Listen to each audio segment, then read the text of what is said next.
Tonight on News 5 Live, a father of 4 is executed in Patacan. The opposition says it is narco-related, but was it?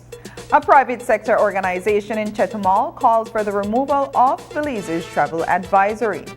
Belize's energy crisis persists as blackouts continue.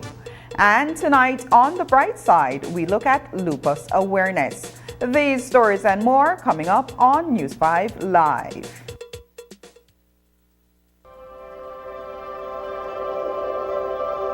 For 19 years, SMART has been the pulse of our nation. A journey of growth, innovation, resilience, and unity. From the first call that bridged distances to the data that brought us closer than ever, SMART has been there, weaving threads of connection across our beautiful land. We have been active in providing innovative solutions to enhance our customers' lifestyles. Over the years, SMART has developed and provided various services to meet customers' needs. To the dreamers, doers, and the believers, thank you for making SMART a part of your story. For 19 years of trust, loyalty, partnership, and shared experiences. As we celebrate 19 years of connecting lives and dreams, let's keep the rhythm alive. Together, let's continue to shape our future one connection at a time. Come and be a part of the SMART family, where we empower you and our country today, tomorrow, and beyond. SMART, bringing people together.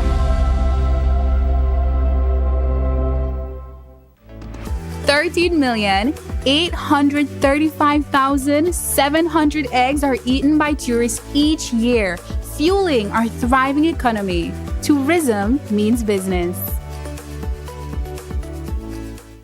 Watch The Truth of God with Pastor Gino Jennings of the First Church of Our Lord Jesus Christ every Sunday morning at 8 a.m. exclusively on Channel 5 Belize. The Truth of God with Pastor Gino Jennings every Sunday at 8 a.m. on Channel 5 Belize.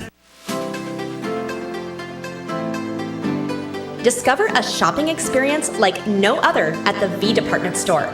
They carry a vast array of products at unbeatable prices. Elevate your shopping journey with affordability, diversity, and accessibility at the V. Conveniently located at 1745 Coney Drive in Belize City.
We all know about the phasing out of single-use plastics and the enactment of pollution from the plastics regulations. One of the key components in this regulation states that for an item to be considered biodegradable, it must consist of more than 50% of bio-based content. Here, you will find out how the Department of the Environment determines what items meet the criteria and what equipment is being used to guide that process. Since 2019, the Department of the Environment has been working with CIFAS in doing microplastics. Through this project, CIFAS has donated 2 microscope Fourier transform infrared spectroscopy equipment to strengthen capacities on monitoring and enforcement to reduce marine litter and plastic pollution. The FTIR can be used to identify unknown materials. The Department of the Environment will use the equipment to determine the composition of single-use plastics and biodegradable products to enforce the environmental protection, pollution from plastics regulations. While we have a long way to go with the implementation of the pollution from plastics regulation, having this equipment is one step closer. For more information on what's being done about biodegradables and ways you can help, visit our website at www.doe.gov.bz.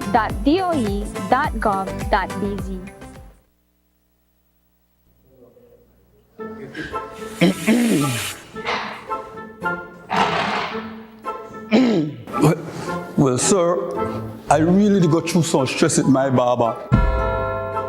This man here, they push my hairline way back to the 90s. Sure. People, they call me BB Buck Farid now.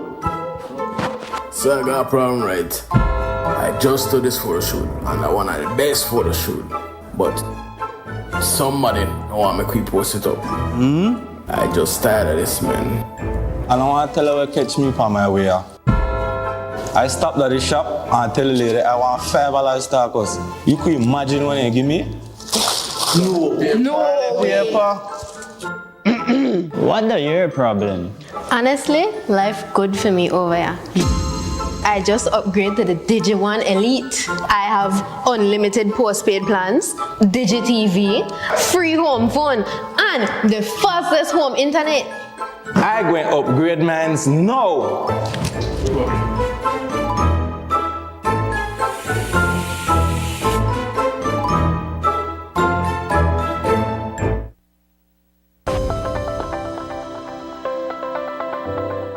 upcoming enhancements to My Social Security. The new healthcare provider feature seamlessly connects healthcare providers, insured persons, and employers to facilitate the payment of sickness benefits. Here are the enhancements. Registered healthcare providers will create and submit online medical certificates using their healthcare provider accounts. Insured persons will receive a link to view the medical certificate to complete and submit their sickness benefit claim.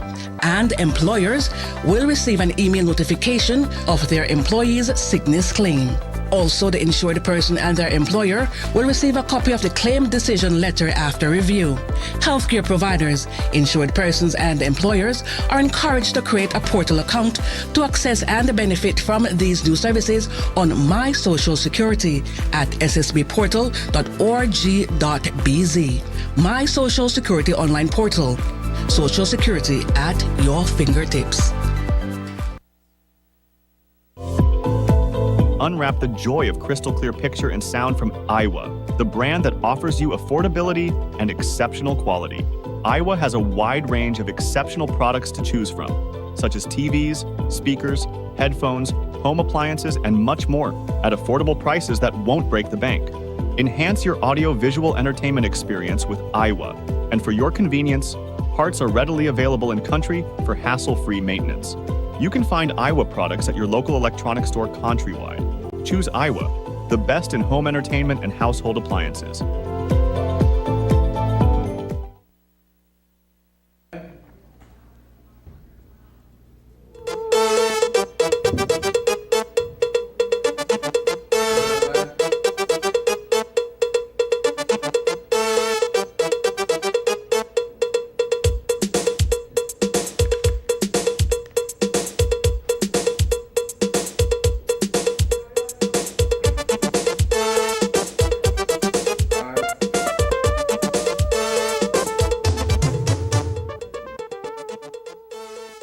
Welcome to News 5 Live for Friday, May 3rd. I am Annalyn Apolonio.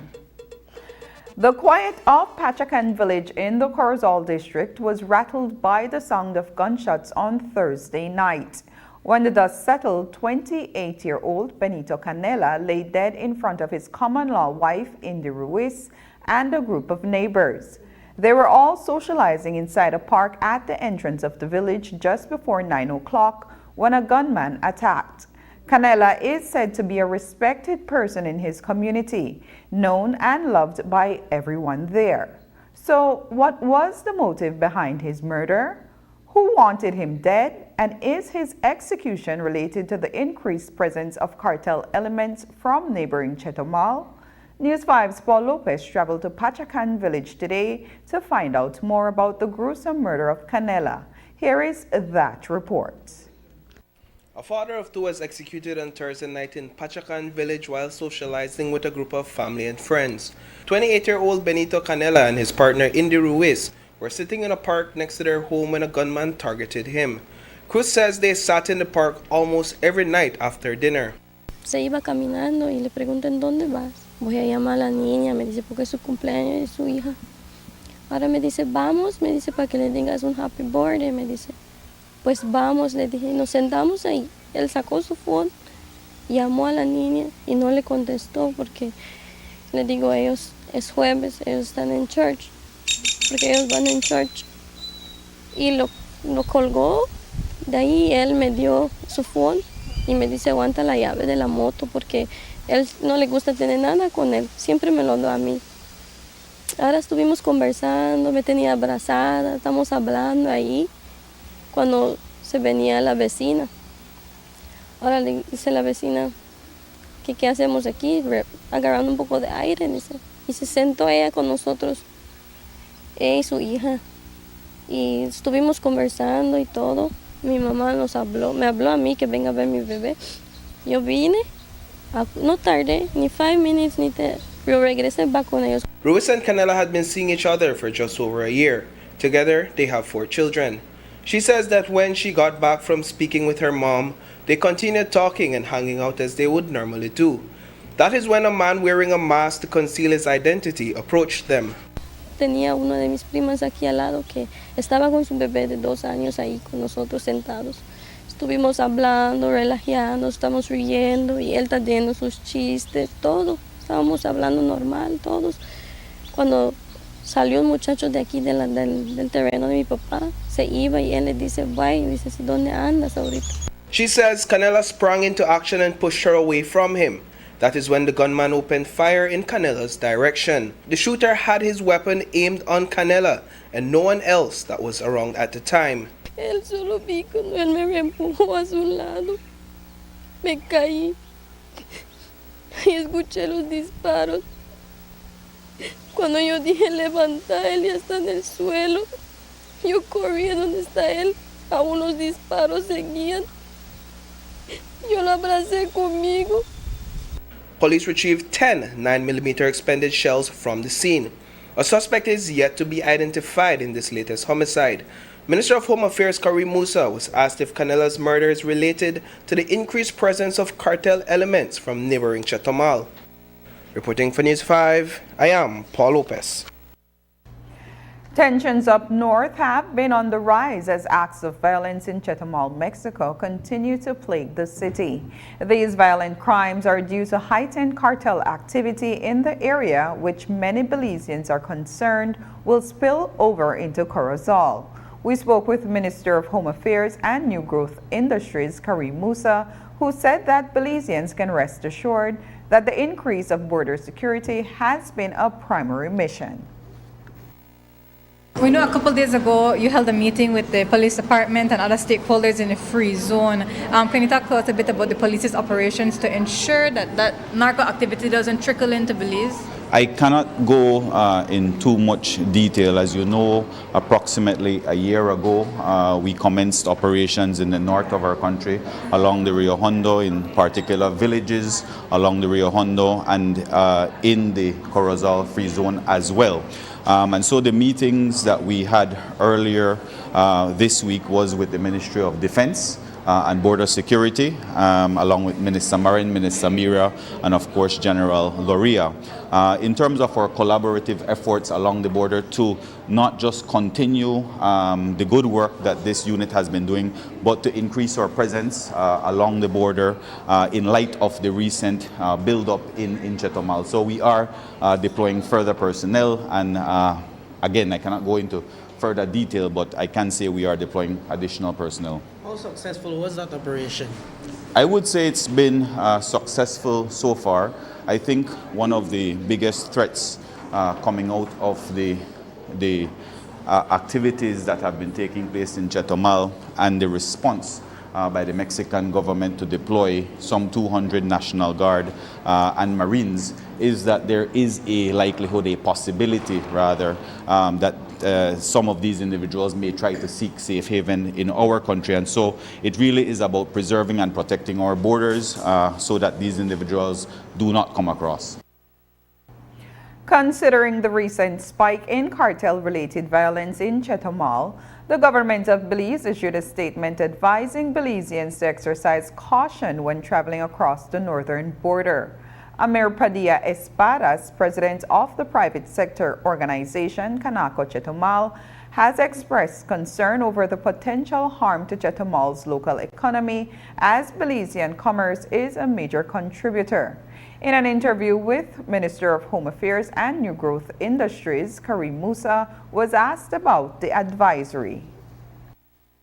In regards to the Chetumal situation, Canaco Chetumal, the president said that with the warning issued recently by the government advising Belizeans to take caution when going, he had wanted that to be removed as it's affecting tourism to the country. Can you comment on that? That is a matter for the Ministry of Foreign Affairs, having done their consultation with our embassy in Mexico City, as well as liaising with our counterparts, our Mexican representatives here in Belize, and that decision was taken. And so for an update on that, you would need to ask the Ministry of Foreign Affairs.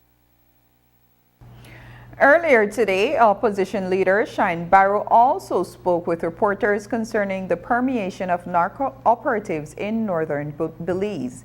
He asserts that the overnight murder in Patacan village is a cartel-related hit and blames it all on the Commissioner of Police and the Briceño administration. as the communications experts, and once it comes to anything related to the police department, there is never accountability. Chesty Bestie, as Sunup calls him, never says, you know what, we have a problem. There is an emergency. We need all hands on deck. We need to call an emergency meeting. The National Security Council, PM, Minister, let us all get together, stakeholders, NGO, unions, churches, opposition, make we come together because this is an emergency. And we have been seeing the emergency with the narco infiltration since last year. We saw all the murders in Corozal, but no Chesty Bestie want to tell you about, oh, he running a mess up.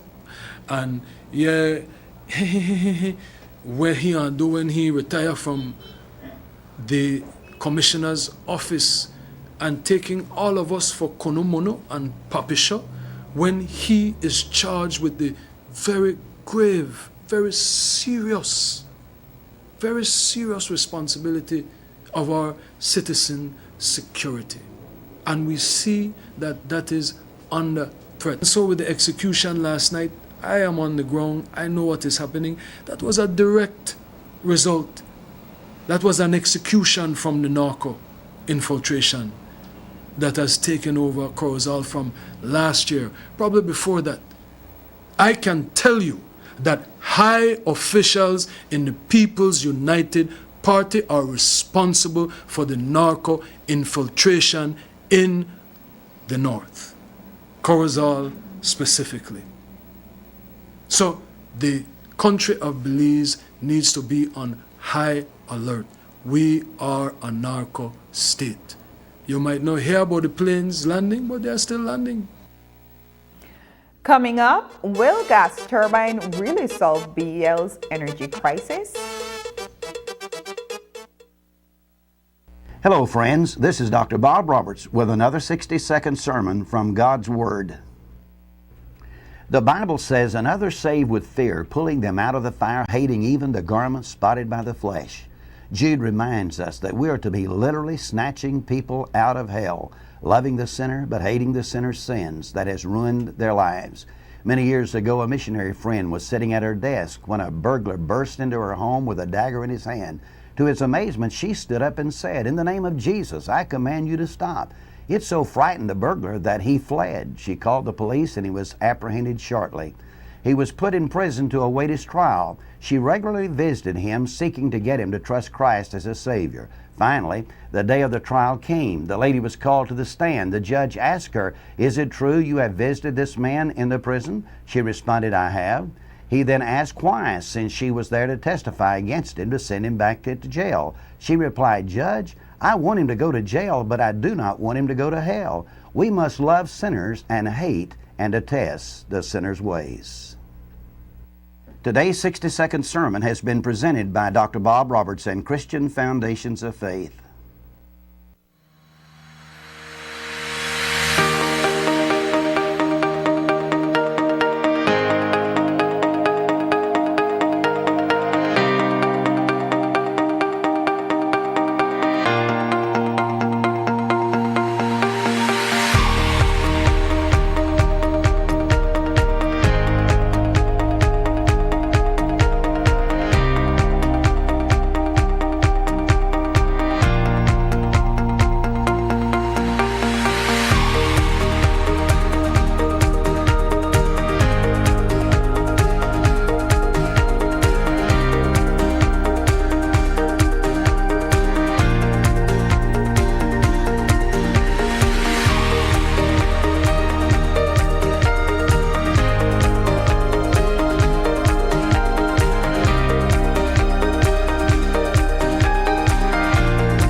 Part 3 CSME Series.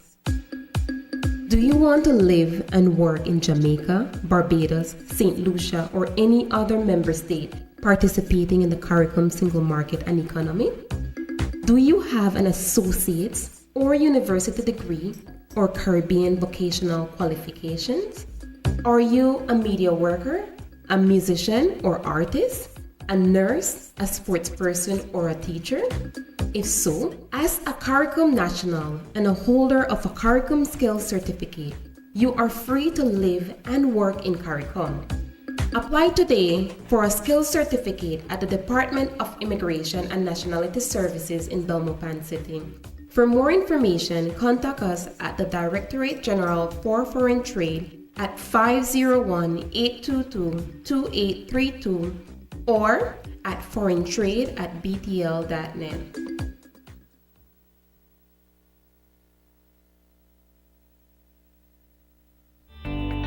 Taking its name from the venerable father of the nation, the George Price Highway stretches 77 miles from Belize City to Benqueviejo. Originally built in the 1930s, this cross-country highway system is the artery that links Belize to Central America at the western border with Guatemala. That connection facilitates overland trade, supporting Belize's economic development. Winding its way across the scenic countryside, the George Price Highway from Roaring Creek to Esperanza has been fully reconstructed to meet international standards, with particular emphasis on road safety. A shorter and hassle-free commute is best enjoyed when everyone obeys the traffic laws. To reduce the number and frequency of road traffic accidents, it means that a seatbelt must be worn at all times and the speed limit observed when traveling along the highway. It also means that pedestrians must use sidewalks and crosswalks where available. Buses should only board and discharge passengers at a designated bus stop. Road safety is everyone's responsibility. It begins with you. Scheduled power interruptions continued today as BEL attempts to get a handle on a countrywide energy crunch. On Thursday, Chief Executive Officer John Mencias held a press conference to fully explain the situation that the country is presently faced with. According to the CEO, an interim solution is the use of gas turbines outside of Belize City and in San Pedro. But is that temporary fix cost-effective and environmentally friendly? Tonight, we'll look at the gas turbine alternative and what it means for additional energy being sent to the national grid to make up for the existing shortfall. Here's News 5's Isani Cayetano. Remains in the throes of a major energy crisis as the demand for electricity exceeds the available supply in the country. This is resulting in a significant bottleneck in the supply of energy resources to the local economy. This predicament has been brought about in part by excessive use of energy without adequate measures for conservation and efficiency. It is also triggered by limited energy resources. At 2 o'clock this afternoon, parts of Belize City were cut off as load shedding continues. It happened at a time when there was considerable increase in consumption. Peak energy supply is really capacity, right? At certain times of the day, depending on the times of the year, our customers coincidentally all require a certain capacity during a time interval. So peak capacity is when, for example, in Belize at 2 p.m. in the afternoon, children are returning back from school, office workers are returning back from lunch. So you have that sudden rush, an increase in capacity that is required. It is not consistent. It's for short intervals, but BEL has to make sure that that capacity is available when our customers need it. And the utility company is unable to do so. Blackouts continue as Belize Electricity Limited seeks to address the problem. Doing so as a long-term solution involves a combination of increasing energy production, improving energy efficiency, and promoting conservation efforts. In the interim, BEL is looking to bring online a gas turbine that is located in the Westlake community. Immediately what we have in place is that we're upgrading our gas turbine, as I said, at Miley, and that is expected to come back online by early next week. It was originally at 19 megawatts. It's being upgraded to 30 megawatts. So next week, 30 megawatts of additional capacity is coming online. Once that comes online, we will be able to bridge the generation shortage that we're experiencing right now.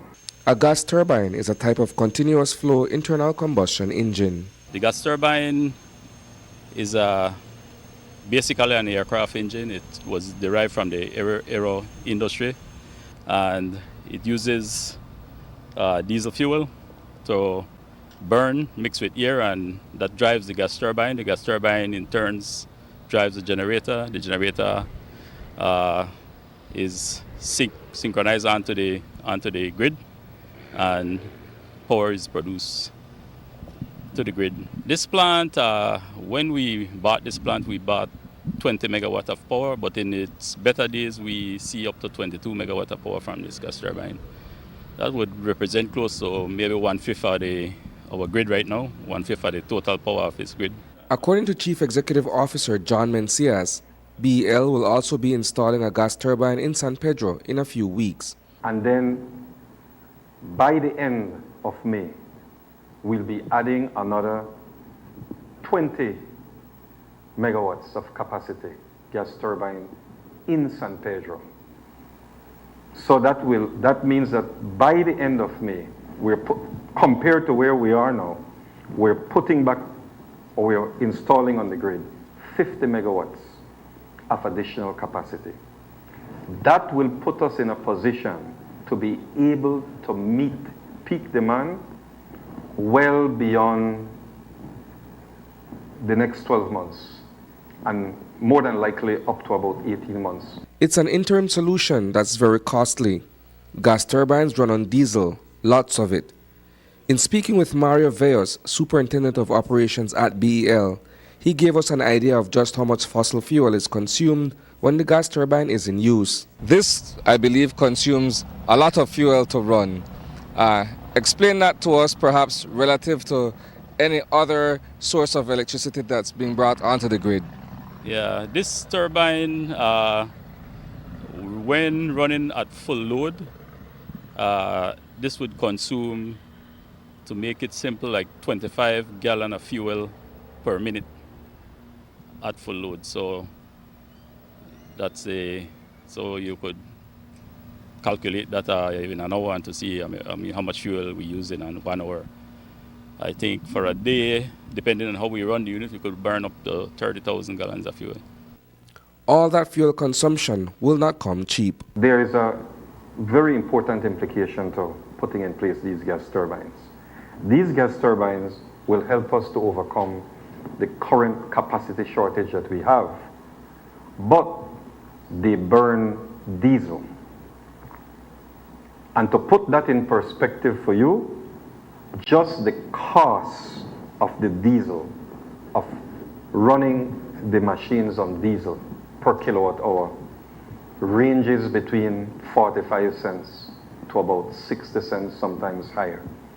You all know what is the price of electricity, right? Pre-tax.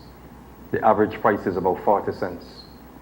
So when we are running those gas turbines, we're already losing money.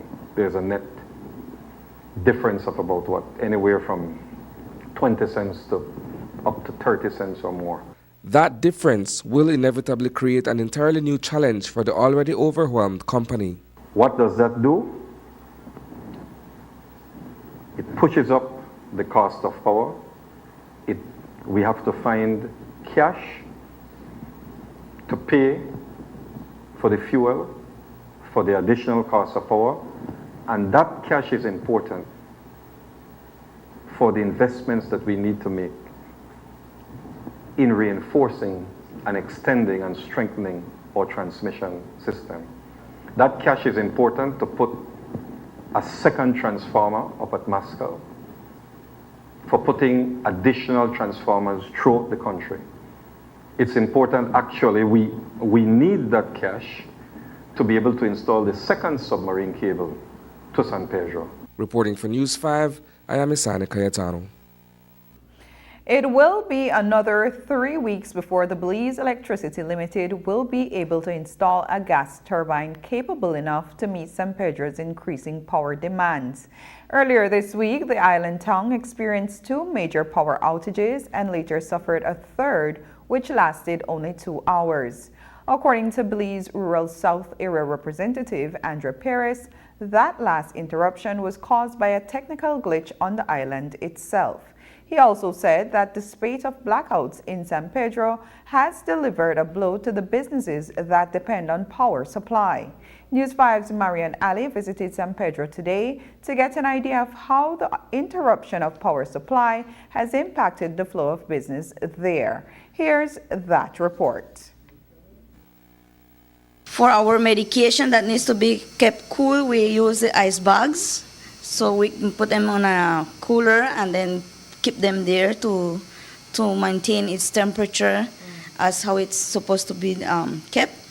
The series of power outages in San Pedro have forced businesses to return to days gone by when electricity supply did not exist, and they had to find creative ways of keeping their perishable stocks and supplies cold.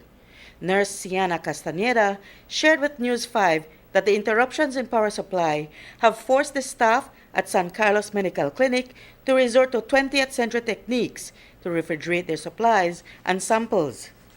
And for the rest of the time without power, they sanitize the clinic. During a blackout, we usually use that time for clean, which is the sanitization of the materials, the sterilization of equipment. And then we also use for clean the pharmacies, the shelves, and all those stuff. Sometimes I wouldn't say no, and sometimes it does affect because doctor uses some equipment, especially the lights, to assess the patients. So it does kind of affect us here. Medical exams using electrical equipment are just one area of business in which San Pedranos have had to endure inconvenience since Wednesday. Restaurants have also been affected by the setback. For Elvis Kitchen, that already owns a generator, the impact is not as severe as having to throw away spoilage. But they still must incur expenses they ordinarily wouldn't have the budget for, as chef and co-owner of Elvis Kitchen, Jenny Staines, told us. We have been lucky that we have a generator, but the consumption of the fuel was very high for us because our generator is run by butane. And we had to tap the tank, and the following day we had to do the same because we used 80% of the big tank. We have to observe the last. If we don't balance out, we have to observe it because we would never bring up any prices. A vendor at a tamales shop on Barrier Reef Drive told us off camera that they have to close the business when the electricity is cut and they cannot grind corn to make more to sell. Whenever our first batch of tamalitos finishes, we cannot grind anymore because the current is gone. Then we automatically have to close or try wait to make the current come back. And if it not come back, then we have to close. We just manage it with what we make for the day. Once the current go, then that's it for the day. We close, then we go home. We checked in with quite a few hotels and resorts that did not want to go public with their status for fear of losing more business.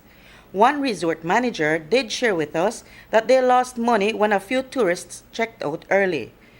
That aside, they also incurred additional expenses to purchase ice and generator fuel, as well as to pay for portable generators to be connected.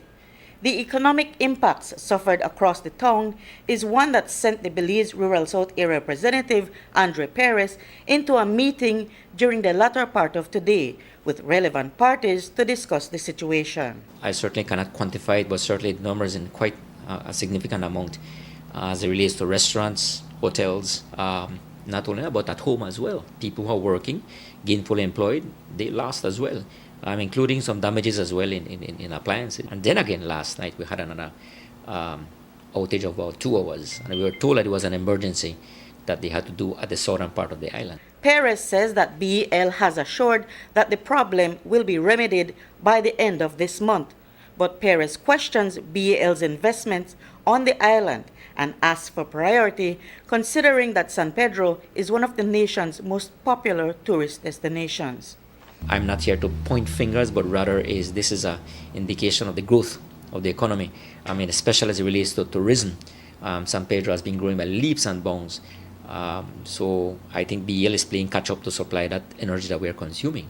While we are getting short-term solutions right now to deal with this for the month of May, we need to know what is going up ahead because we need long-term plans as well. CEO John Mencias explained how BEL will expand its capacity over the next 10 years.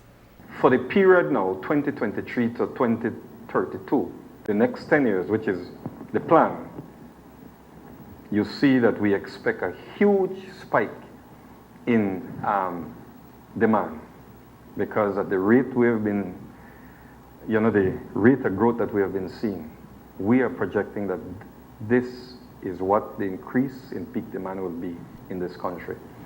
Driven mainly, it seems, by tourism and to an extent by climate change as well. But then you also see the planned capacity additions. It's made up of a combination of upgrades to the gas turbine at Milet, a new gas turbine that we'll be deploying in San Pedro, about 80 megawatts of solar plant, about 40 megawatts of wind power plant, and about 40 megawatts of battery energy storage solutions. Reporting for News 5, I'm Marian Ali. The uninterrupted availability of energy sources at an affordable price is crucial for the reliable operation of the country's economy. It directly impacts national security, economic growth, and the well-being of citizens. Energy security is important. So what does the leader of the opposition think of what has been happening with blackouts across the country? Here are his views. Energy security promised. Now we have shedding, as they want to call it. And again, I appreciate Mr. Mencias' honesty, but someone needs to be fired. Someone needs to be held accountable. What has Misho Shebat been doing since he took on the portfolio at PUC? Where is Fortis? Where is the billion-dollar company Fortis, who I see posting on Facebook that they are making arrangements to get energy from the dam, and they're doing all types of things. Why hasn't this been a discussion for the last 4 years? And again, it is quintessential People's United Party governance, no consultation, no inclusion. The opposition and other stakeholders should be at the table. I have a white paper here from the NTUCB, where last year they were giving recommendations for enhanced focus on energy efficiency, alternative tax measures to make the incidence of taxation more progressive when it comes to energy, so that we could lower the exorbitant prices that have come about from the highest gas prices ever, strategies for reducing electricity costs to the consumers, sustain off-grid financing for rural communities.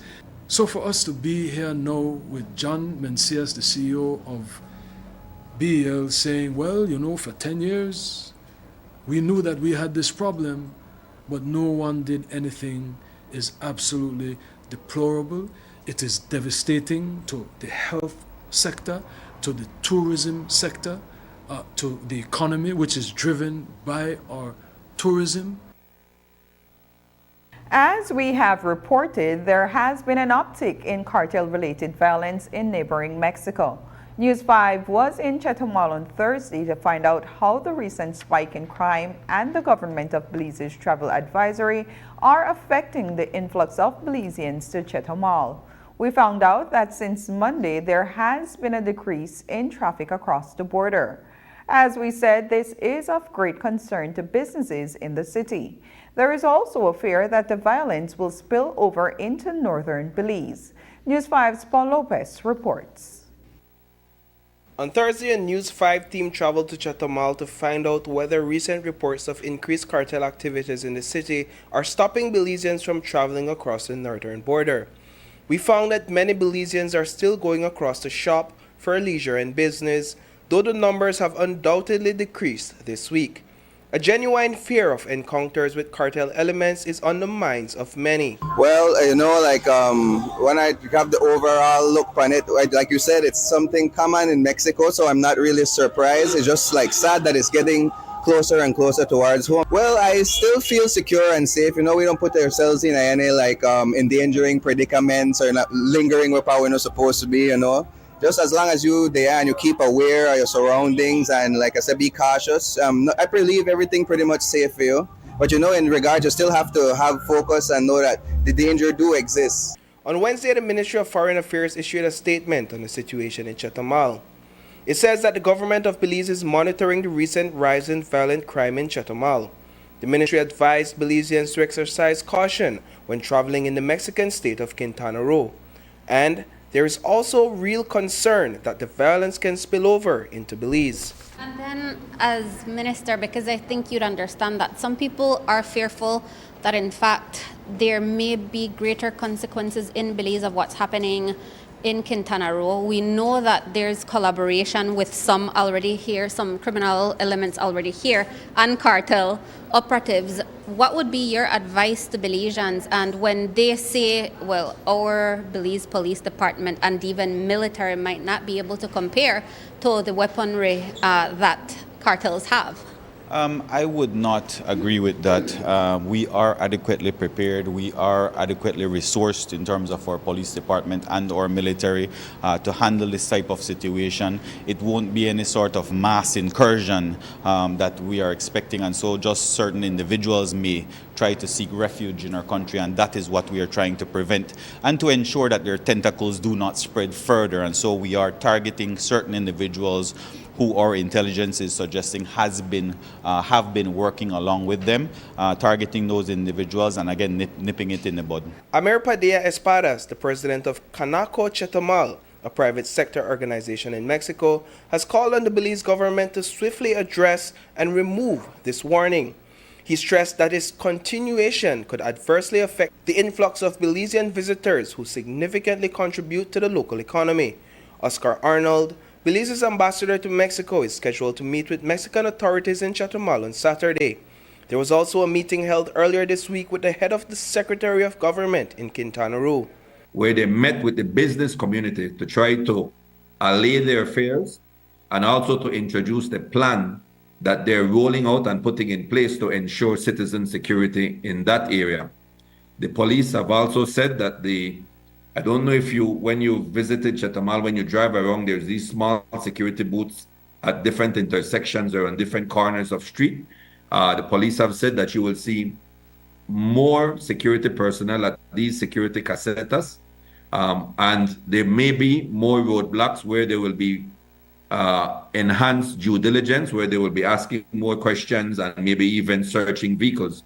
So these are the type of things that Belizeans should expect if they want to go across to Chetumal over the next few days to a week.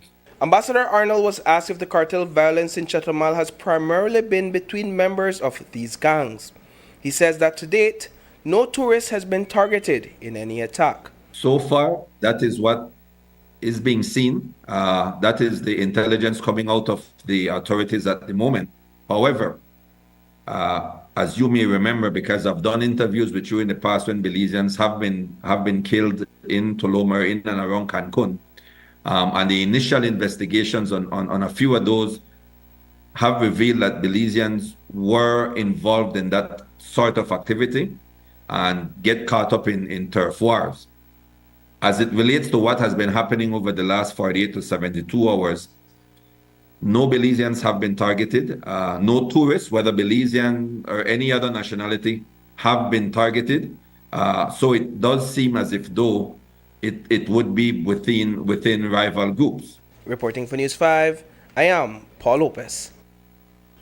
After the break, Andrew Perez says he will continue to meet with his constituents.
For 19 years, SMART has been the pulse of our nation.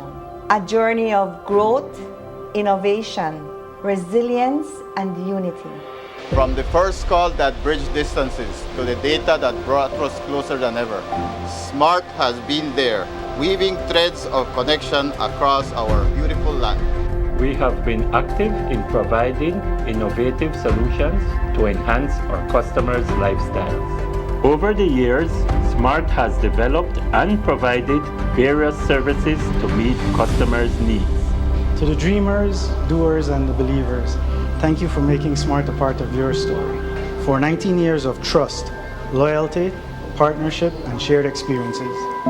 As we celebrate 19 years of connecting lives and dreams, let's keep the rhythm alive. Together, let's continue to shape our future one connection at a time. Come and be a part of the SMART family, where we empower you and our country today, tomorrow, and beyond. SMART, bringing people together.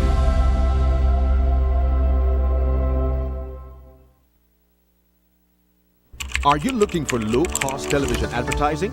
Have we got a deal for you? Advertise on Channel 5's Daily Classifieds. Channel 5's Daily Classifieds is one of the most effective methods for introducing yourself and your business to the community. Use our Daily Classifieds to recruit employees, promote specials, promote your products or services, promote a business opportunity, increase traffic to your website, and advertise items you have for sale. Let us help you to save valuable time and money. Call us today at 280-0013 or visit us at our offices on Coney Drive to discuss how we can help your business grow affordably. Channel 5's Daily Classifieds. Advertise today.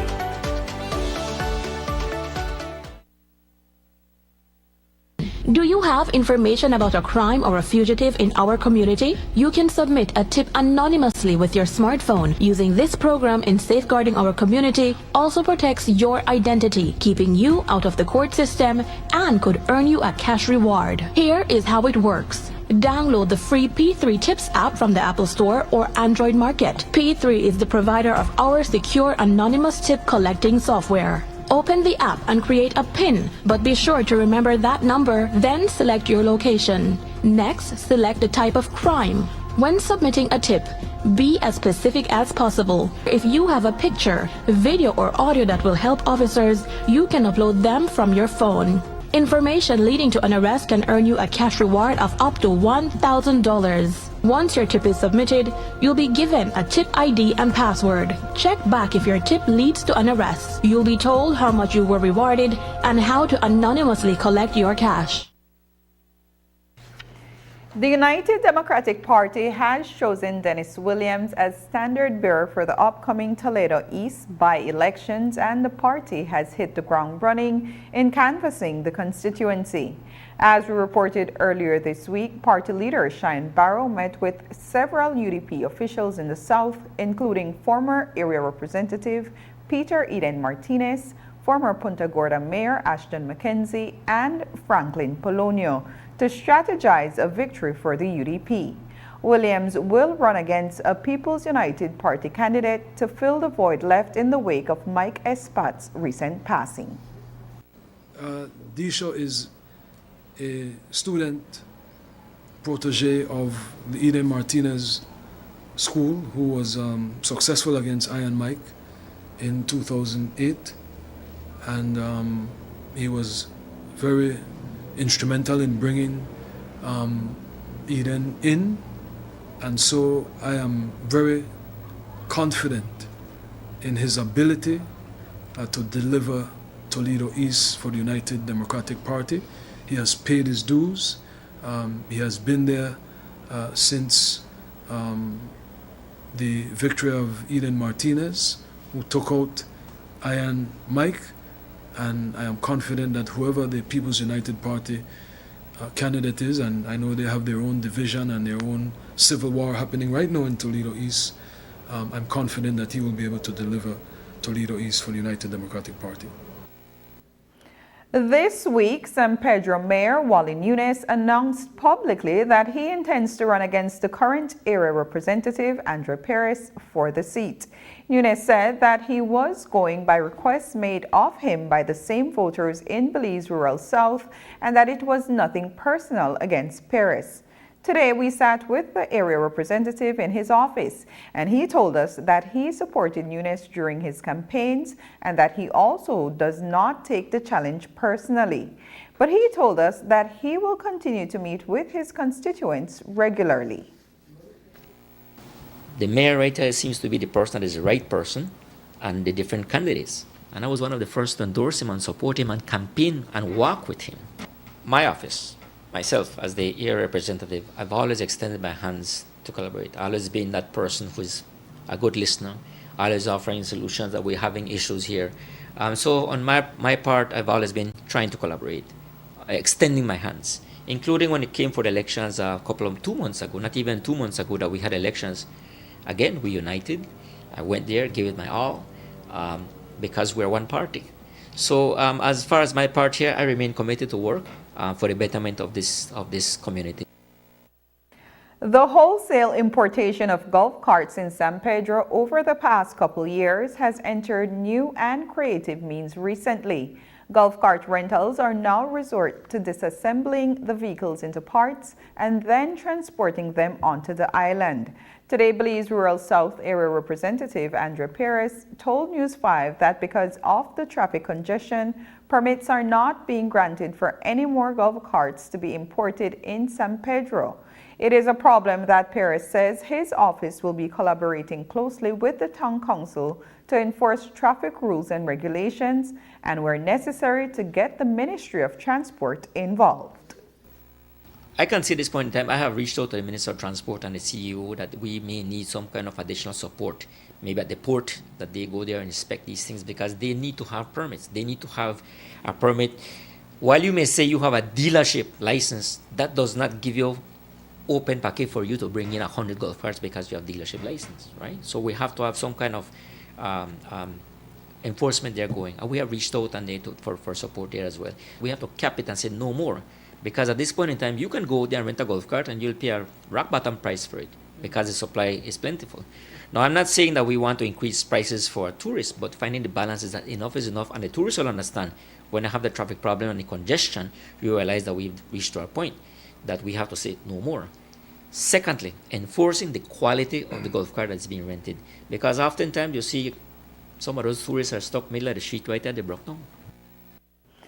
An environmental study is currently being conducted on the northern end of Hamburger's Key to determine the placement of sewer ponds to facilitate the growing population on that side of the island. Today, Belize Rural South Area Representative Andrew Perez says that while the population was growing over the past decade, nothing was being done to expand the sewer system until now. We came in to look at the studies and see what can be done on the northern part of Hamburger's Key.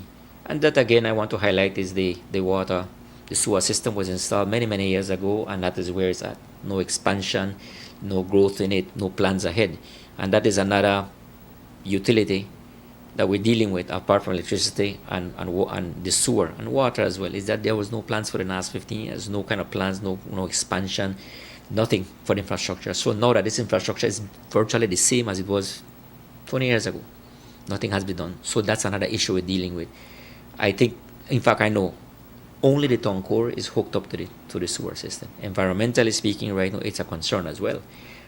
So we need to work on that as well. That's another issue that we're working and looking at it. As you say, it's on the pipeline, but we are saying that this should have been done many years ago. But it can't happen overnight. It costs millions of dollars. The funding as well is going. And that is where our government is working, is seeking out those funds that are available. The sargassum onslaught over the years has left the communities it has impacted with less beach and more expenses, requiring the transportation of the smelly seagrass to dumping sites in remote areas of the town.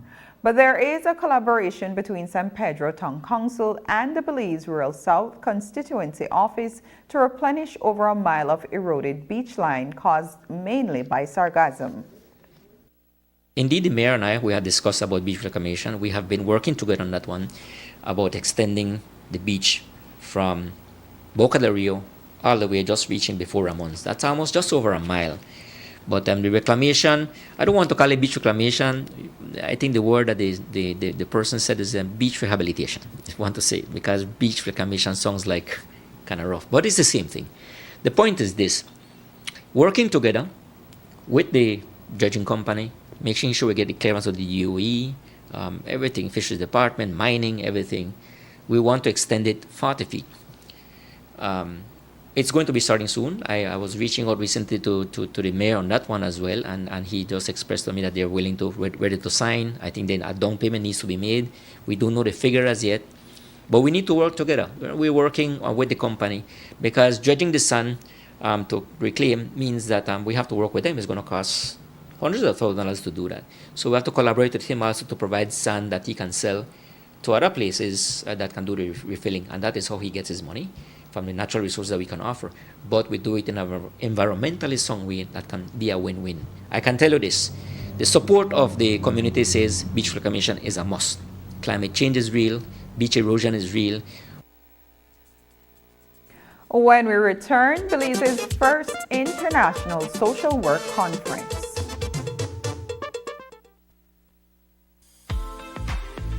In May, make Benny's your one-stop shop for appliances. We have Sankey refrigerators, stoves, microwaves, washers and dryers, freezers, smart TVs, and so much more for up to 19% off.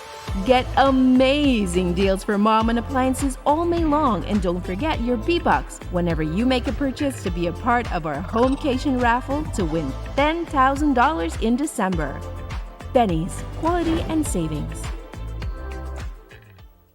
Global rise in temperatures due to climate change increase the severity of dry weather conditions experienced in Belize.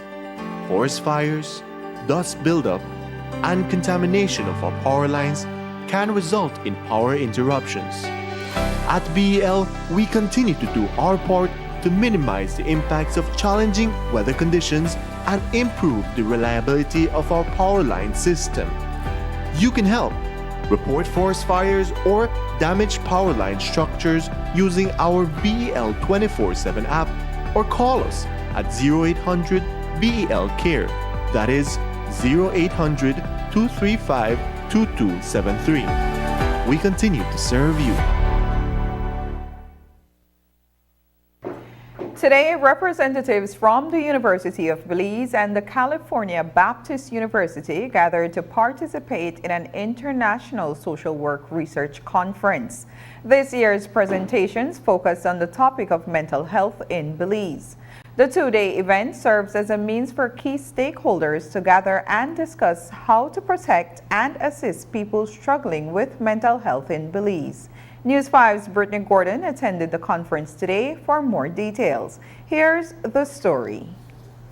Thank you, both thus far. The University of Belize has hosted the annual Social Work Conference for nearly a decade, but this year marked the first time the conference became an international event. Representatives from the California Baptist University traveled to Belize to share their research and findings on mental health issues in America in hopes of highlighting new avenues for Belizeans to take in addressing various mental struggles. Dean of the University of Belize, Dr. Lisa Johnson, explained the theme of the conference to us. The theme for this year from the International Federation of Social Workers is Buen Vivir. We all want to have good living. In order to have good living, we see mental health as part of the package of good living.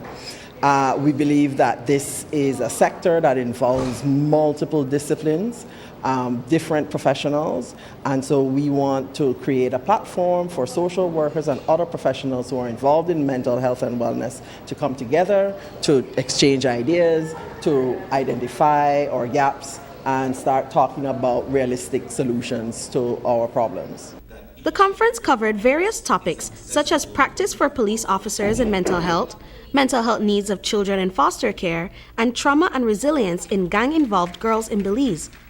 Dr. Dretona Maddox, an assistant professor at CBU, presented on the mental issues of Black teenage mothers. Maddox said that collaborations like this play a vital role in implementing solutions on an international level. The collaboration is amazing because it is bringing not only research that we are doing in the United States, but also bringing it internationally to the country of Belize. And so we are excited about that collaboration because it just expands the work that we do. What we know in social work is that these issues that we face are not just localized in one particular area. You'll find in research that what affects one, even though it may be culturally different in how we intervene with them and how we, create our best practices, overall, poverty in one area is poverty in another, right? And so what we're experiencing in the United States is also what we're experiencing abroad. And so it's important to bring that together so that we are doing best practices across the board and not just in a localized area. Another topic discussed was the effects of poverty on mental health. This was a concern that Dr. Kendra Flores Carter stressed in her panel due to Belize's high poverty rate. She said that as poverty exacerbates mental health issues, it is important we recognize signs of those struggling and create accessible resources for them to cope. Belize has a high poverty rate. When I was doing my research, I think it's over 50% poverty, if I'm not from the research that I looked at.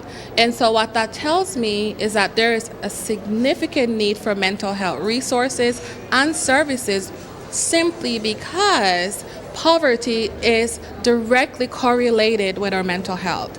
And when we are not able to pay our bills and meet our basic needs, shelter, clothing, food, we are really in a space where sometimes we're suffering and sometimes we really get disturbed mentally, right? You can't sleep if you're worried about paying your bills, right? And if you're going to work, eventually, because of all the overwhelming stressors that comes with maybe not being able to pay your rent, not being able to feed your family, that stressor then become a significant crisis within your life.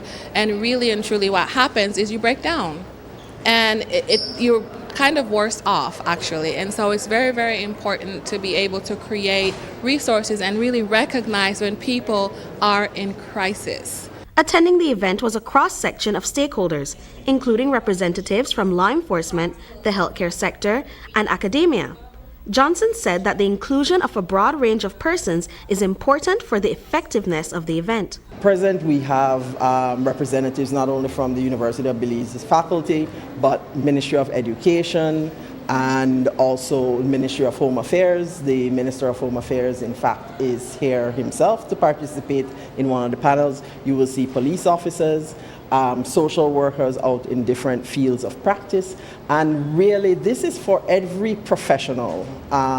It is not something that is just for social work professionals. This is for every professional because every profession deals with mental health issues, both within the practitioners of that profession and with the people that you work with and with the public that you face. So this is a broad-based effort to look at mental health and wellness on a societal level, understanding that the individual's mental health then contributes to the lack of or the presence of mental wellness for the society. Brittany Gordon for News 5. Today at the International Social Work Conference hosted by the University of Belize, the CEO of the Belize Central Prison shared that up to 81 prisoners currently require additional assistance regarding their mental health. Maria explained the issues the prisoners suffer from range low to high levels of severity and that most of these prisoners are in a manageable state. He said that although there is an in-house psychiatrist, the prison would benefit from the appointment of another. The 81 that I referred to in the discussion a while ago are what we considered psychiatric patients or people with psychiatric problems. Of that, not all of them are chronic or serious, so to speak. You might have 25 of them, I think, if my memory serves me well, that are considered chronic or acute. And then there's about 28 of them that are medium. The remainder would be considered low, and they are now back in the general population. So they have reached a point where they are manageable and they are not presenting any problem for the prison, so to speak. You have the resources. I think you have one doctor, but I don't know if there's specialization that's required to treat them. No, we have one psychiatrist, which is a government psychiatrist, and he comes once a week to offer psychiatric treatment to these patients, whether it's medication or evaluation. So they are being dealt with, but of course, I'm sure the prison will be able to use another psychiatrist if there would be one. Unfortunately, the country doesn't have many psychiatrists that would want to work in the prison, that's for sure. Do they have to be isolated, separated? Not in all cases. The acute ones, the ones that are considered acute, yes. And we would only do that to prevent them from harming others or maybe even harming themselves or getting harmed by others because of their behavior. Have people developed it in there, or do they come with those issues? No. They come to the prison with that. As a matter of fact, these are discovered on admission to the prison, because that is a part of the screening process when a prisoner is admitted into the prison. So they are screened for things like that. And of course, we know these things because remember, we have what you call the Belize Health Information System, and the prison has access to that system. It's a countrywide system, and we can go and review their records. Well, not me personally, but the prison medical officer can go in and see a person's medical and mental health situation, and he can prepare to provide for his needs in that regard. Belize recently celebrated 50 years of being a member of CARICOM. The organization was founded in 1973 by Barbados, Jamaica, Guyana, and Trinidad and Tobago. 1 year later, on May 1st, Belize joined the group, further solidifying relations with countries in the region. Every year, Belize participates in CARICOM Week, which is dedicated to recognizing the importance of the group and appreciating the community. Deputy Director General of Foreign Trade, Tricia Gideon, told us that this year's activities will highlight Belize's 50th anniversary with CARICOM. Well, there's several reasons why it exists, and there are people who can delve into the history even better than I can. But one of the primary reasons is we're small. And when you have many voices advocating for an issue, it makes it easier. As you know, we have had the Guatemala issue at the forefront for years, and it hasn't been a lobbying, and we haven't been lobbying alone. We've had the support of our colleagues in CARICOM, as we have done for Guyana and their issue with Venezuela. When we look at climate issues, it isn't done at one member state level, it's done collectively. So the reason we've been able to secure one of our biggest trade agreements with the EU is because we did it as a collective.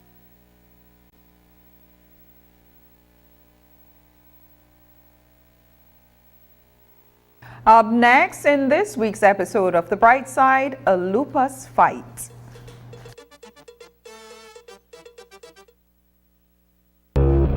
Last year, around this same time, when the country was hit by an energy crisis, Briceño admitted he and his government knew well in advance it was coming. This problem did not arise now. This was coming from before. And Exactly. whenever I speak with the CEO of BL, he was telling me, I have been alerting from before that this problem is coming. Yet they did nothing to avert it and ensure that BEL has secure, adequate and reliable sources of power. So CFE, Comisión de Electricidad Federal, said to us, to BL, and said, one, said, listen, if this thing continues, we are going to be short.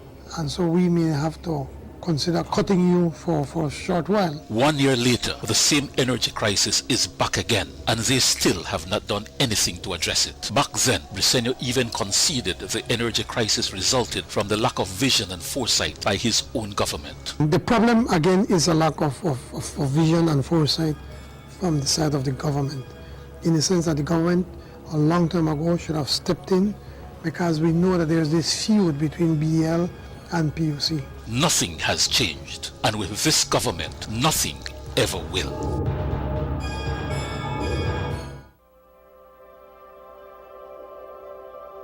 For 19 years, SMART has been the pulse of our nation.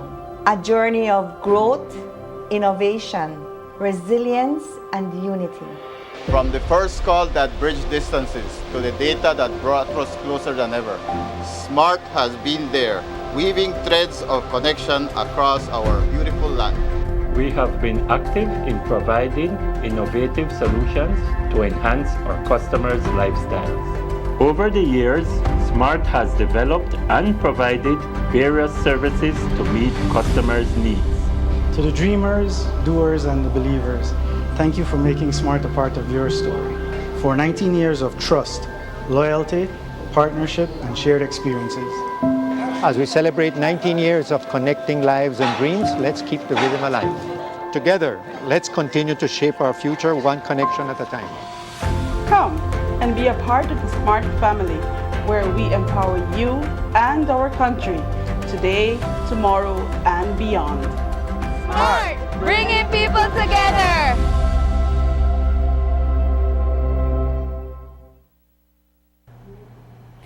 The month of May highlights awareness for many causes. Mental health, skin cancer, and hypertension are few of the health awarenesses that the world is paying a little more attention to during the next few weeks. But this month also looks at the plight of people living with lupus, an autoimmune disease with no cure. This week, Sabrina Daly sat down with Dehanira Thompson, Vice President of the Lupus and Rheumatoid Arthritis Association. She found out more about the illness and what the association is doing to provide the necessary support. Here's that story.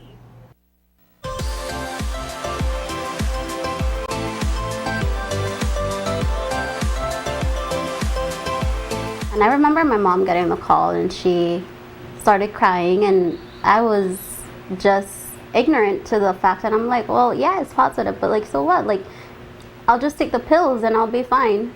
And not knowing that a month from there, my whole world was literally shifted. 29-year-old Dejanira Thompson recounts what it was like learning at the age of 14 that she was diagnosed with lupus, an autoimmune disease. I couldn't eat the things that I wanted, that I was used to. I couldn't be in the sun. There was a point where I couldn't even get as excited for things because the emotions would trigger a flare-up. The incurable medical condition takes various forms. For some, lupus may be difficult to detect because of its asymptomatic presence. But for others, lupus is quite evident and manifests itself as an organ-eating disease that can be fatal. The traditional presentation of lupus is when we go into the internet, we see the famous butterfly rash in the face, and skin rashes, and pain in the joints. That is the most common figure that we see in the internet. But unfortunately, also lupus can be presented in a silent mode and also difficult to diagnose sometimes. Sometimes we have a very atypical presentations of lupus that even take a couple of years to actually confirm the diagnosis because the presentation is so atypical. No?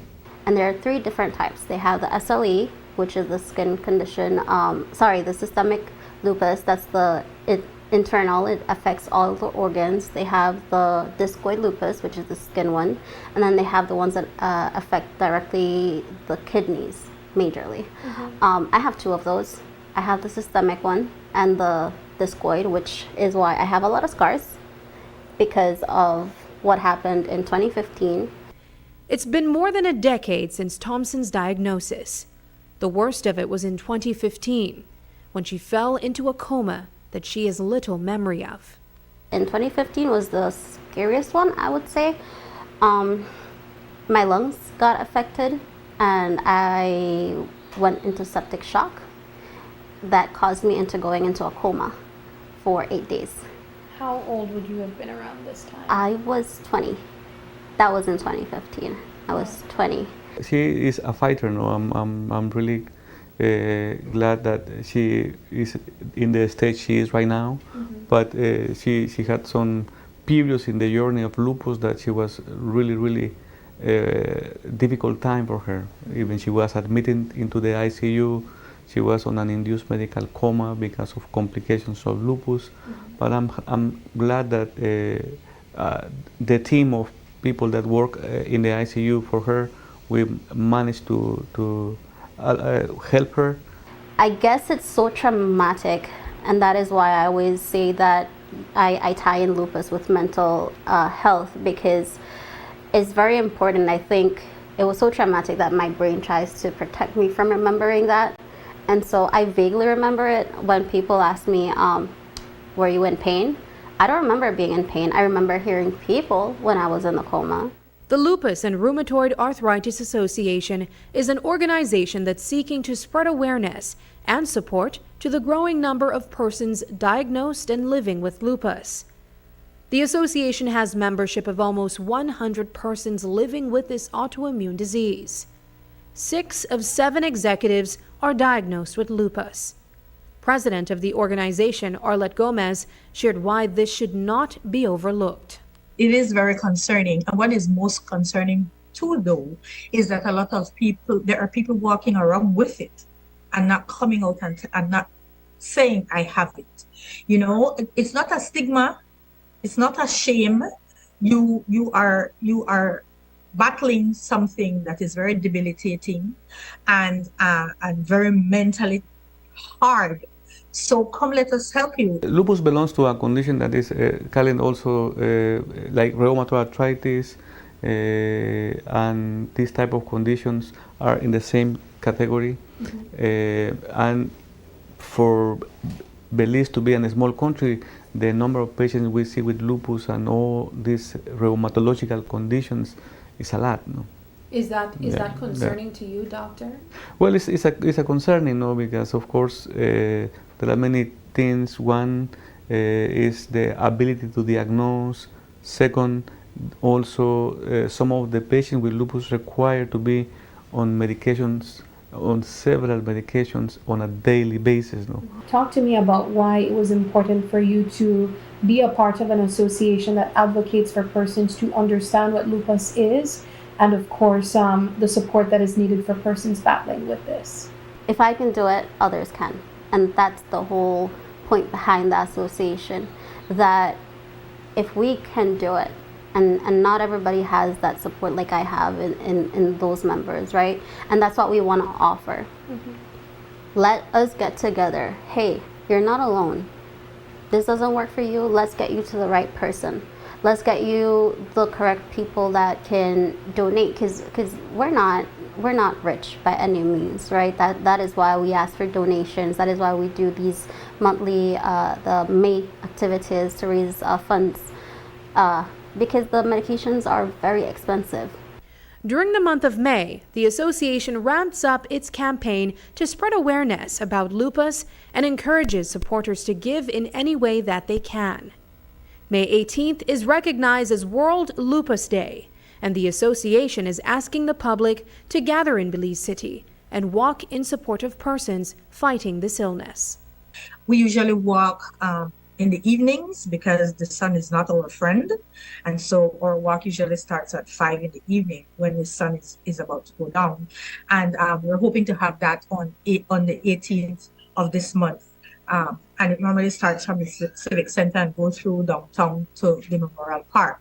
We ask people to buy the shirts, we ask companies to encourage their staff to buy, or we ask companies to buy them for your staff and have them wear them on our pop day, which is May 10th, and May 10th is World Lupus Day also.